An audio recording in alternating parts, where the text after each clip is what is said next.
I'll put my thing and then pick my piece of metal back up. But if I have it, I can do this. I get my gun ready to where I want it, and then I just shake my head down, and my helmet's where I want it.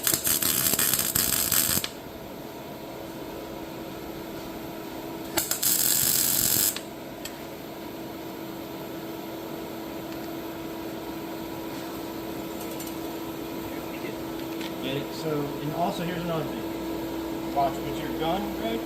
You want it so when you're welding, you have a nice straight curve. You don't want so you're all bound up like this, because that slows your wire speed down and you screw you up. So you want it behind you almost, and just get whatever. You have to spin the gun around and get whatever feels comfortable and smooth. So He's that left-handed. Your thing isn't bound up. Yeah, that's what I meant. So whatever is comfortable to you.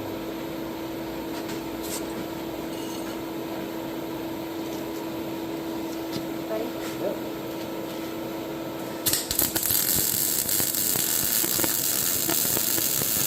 Top one. You're good. You're good. You're good. You're good. Look on the top bottom. See how it no seems to go? It sounds like it sounds like you're frying bacon all of a sudden. There you go. A little forward faster. A little bit more heat on the top. There you go. Walk it along. Move. There you go. A little faster. There you go. Use that speed up. A little bit more. You gotta go a little faster. There you go. See, it starts to pull up on you.